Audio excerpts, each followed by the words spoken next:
Janasena party YSRCP మీద పగబట్టిందా? ఎంత నిజంగా అంటే అది నిజమే అనిపిస్తుంది. ఒక పక్క పొంగనూరులో పెద్దిరెడ్డికి బలమైన షాక్ ఇచ్చారు నాగబాబు గారు. అక్కడ మీటింగ్ చూస్తేనే ఒక్కొక్కళ్ళకి కళ్ళు బైర్లు కమ్మాయి. ఇదేంటి జనసేన పార్టీకి ఈ స్థాయిలో ఉందా ఇక్కడ అనుకునే స్థాయికి పెద్దిరెడ్డే భయపడిపోయేలా ఉంది. నిజంగా పెద్దిరెడ్డి అంటూ ఎమ్మెల్యేగా ఉన్నారే తప్ప క్యాడర్ అంతా పోయింది జనసేన పార్టీలోకి. ఇంకొక పక్క ఒక జిల్లానే ఖాళీ చేపించే పని తన విలువను తనను బయటికి పంపించేసినటువంటి జగన్మోహన్ రెడ్డిని ఆయన పగబట్టి కసిగా పనిచేస్తున్నటువంటి బాలినేని శ్రీనివాసరెడ్డి గారిని చూస్తున్నాం. తనకు ఒక రాజకీయ భవిష్యత్తు మళ్ళీ ప్రసాదించి నన్ను హక్కును చేర్చుకున్నటువంటి పవన్ కళ్యాణ్ గారికి మంచి గిఫ్ట్ ఇవ్వాలనే ఆలోచన, ఇంకొక పక్క జగన్మోహన్ రెడ్డి అనే పేరుని ఆ జిల్లాలో ఎక్కడ వినిపించకుండా తనను వదులుకున్నటువంటి జగన్మోహన్ రెడ్డిని, తన మాట వినకుండా రాష్ట్రాన్ని నాశనం చేసినటువంటి జగన్మోహన్ రెడ్డిని తన విలువ ఏంటో చూపించాలనే కసిగా పనిచేస్తున్నారు. పంచాయతీలు, కార్పొరేటర్లు ఏది దొరికితే అది, మున్సిపాలిటీలు మొత్తం అన్నీ కూడా తుడిచిపెట్టేసుకునేలాగా జగన్మోహన్ రెడ్డి గారు కనిపించకుండా, పేరు కూడా వినిపించకుండా చేయడానికి బాలినేని శ్రీనివాసరెడ్డి గారు ఏర్పాట్లు చేసుకున్నారు జనసేన పార్టీ కోసం. రేపు ఎల్లుండో భారీ మీటింగ్ కూడా ఉండబోతుంది. ఇంకొక పక్క ఎవరికి వాళ్ళే నిజంగా ఉంగుటూరులో జనసేన పార్టీగా ఎమ్మెల్యేగా గెలిచినటువంటి పచ్చమట్ల ధర్మరాజు గారు కూడా నిన్న వైఎస్ఆర్సీపీ పార్టీ నుంచి వచ్చినటువంటి భారీగా అసలు ఒకళ్ళ ఇద్దరా లేకపోతే 100 మందా 200 మందా కొన్ని దాదాపు 500 నుంచి 1000 మంది అంట నియోజకవర్గంలో ఒక ఊరిలోనే ఒక మండలానికి సంబంధించినటువంటి వ్యక్తుల మొత్తాన్ని కూడా ఆయన తుడిచేశారు ఒక మండలంలో.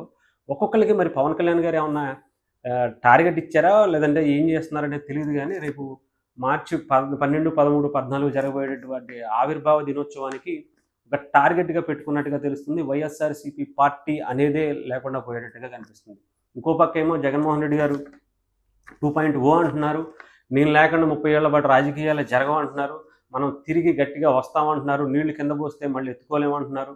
ఏవో చెప్తున్నారు. బట్ మరి అది 30 ఏళ్ళు లేదా 2.0 జైలుకా బెయిలుకా అనేది ఎవరికి అర్థం కావట్లేదు. కానీ జనసేన పార్టీ మాత్రం జగన్మోహన్ రెడ్డి అనే పేరే వినపడకుండా చాలా బలమైనటువంటి వ్యూహాలకు పదును పెట్టింది.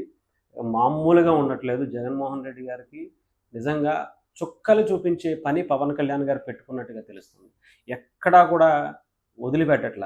దొరికితే దొరికినోడిని పంజా విసిరినట్టుగా ఆ పార్టీ నాయకుల్ని, కార్యకర్తల్ని, ఇంకొకళ్ళని మీరు ఉంటే మంచి వైపు ఉండండి, లేదా జగన్మోహన్ రెడ్డి గారిలో అక్రమాలు అవినీతి చేస్తామంటే తాట తీసి వదిలిపెడతామని చెప్పి చెప్పడం, ఒక్కొక్కరికి భయం వేసి మాకు జనసేన పార్టీ అయితేనే కరెక్ట్, మేము ఆయన నిజాయితీగా పనిచేసేటువంటి వ్యక్తి, కాస్తో కూస్తో మేము తప్పు చేసినా మమ్మల్ని జాలి చూపించి వదిలేసేటువంటి వ్యక్తి, సో దయచేసి మమ్మల్ని చేర్చుకోండి అని చెప్పి వెంటబడుతున్నారట వైఎస్ఆర్సీపీకి సంబంధించినటువంటి నాయకులు.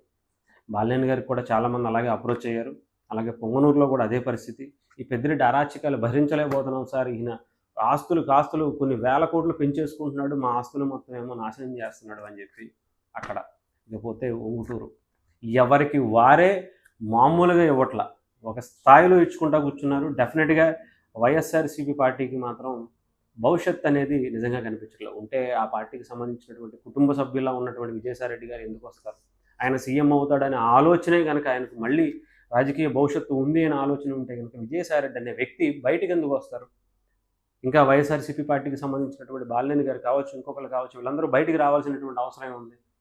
ఇది వాళ్ళు గ్రహించారు. వాళ్ళ కుటుంబ సభ్యులకు కూడా తెలుసు కాబట్టే బయటకు వచ్చారు. జగన్మోహన్ రెడ్డి అనే వ్యక్తి రాజకీయాల్లో ఉంటే ఎంత దారుణమైనటువంటి పరిస్థితులను మనం చూడొచ్చో వాళ్ళందరికీ తెలుసు కాబట్టే వ్యతిరేకించుకుంటూ బయటకు వచ్చారు. సో డెఫినెట్గా దీన్ని జనసేన పార్టీ అందిపుచ్చుకుంటుంది అనడంలో మనం ఎటువంటి సందేహం లేదు. 12వ తారీఖు మార్చి 12, 13, 14 ఈ 3 రోజులు జరగబోయేటువంటి ప్లేనరీని చాలా చరిత్రాత్మకంగా తీసుకుంది. నిజంగా అంటే ఓటమి నుంచి చాలా బలంగా అడుగులు వేసినటువంటి జనసేన పార్టీ 2019లో గెలిచిన తర్వాత తన అడుగులను ప్రపంచానికి పరిచయం చేయబోతుంది. నిజంగా ఈ అంటే గెలవక ముందే ఆ పార్టీకి సంబంధించినటువంటి ప్లేనరీలు కావచ్చు, సభలు కావచ్చు, వారాహి సభలు, ప్రజా పోరాట యాత్రలు ఇవన్నీ చూసాం. ఏ రకంగా ఏంటిది కొవ్వూరు బ్రిడ్జ్ మీద కావచ్చు, కవాతు కావచ్చు, ఇంకొకటి కావచ్చు, అంత భారీ భయంకరమైనటువంటి జనాన్ని వస్తేనే ఎవరు తట్టుకోలేకపోయారు. ఇక ఓటమిలో ఉన్నప్పుడు గెలిచిన తర్వాత నిజంగా వస్తున్నారు, ఒక పర్ఫెక్ట్ మీటింగ్ పెడుతున్నారు. ఈసారి ఏ రేంజ్లో ఉంటుందో అసలు ఊహకే అందట్లేదు.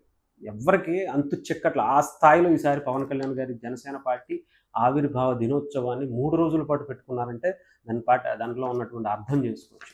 సో, పార్టీ బలాన్ని, ప్రతిష్టతను పెంచుకునే విధంగా పవన్ కళ్యాణ్ గారు చాలా వ్యూహాత్మకంగా వెళ్తున్నారు. సో, డెఫినెట్‌గా ఒక మ్యాసివ్ ఇంపాక్ట్‌ని ఆంధ్రప్రదేశ్ 2029 ఎలక్షన్స్‌లో జనసేన పార్టీ తన బలాన్ని పదింతలు చేసుకోబోతుంది అనటంలో ఎటువంటి సందేహం లేదు. సో, డెఫినెట్‌గా వైఎస్ఆర్‌సీపీకి ఇది ఇక మొత్తాన్ని కంప్లీట్‌గా క్లోజ్ చేసేసినట్టుగానే కనిపిస్తుంది జనసేన పార్టీ. అష్టదిగ్బంధనం చేస్తున్నట్టుగా కనిపిస్తుంది.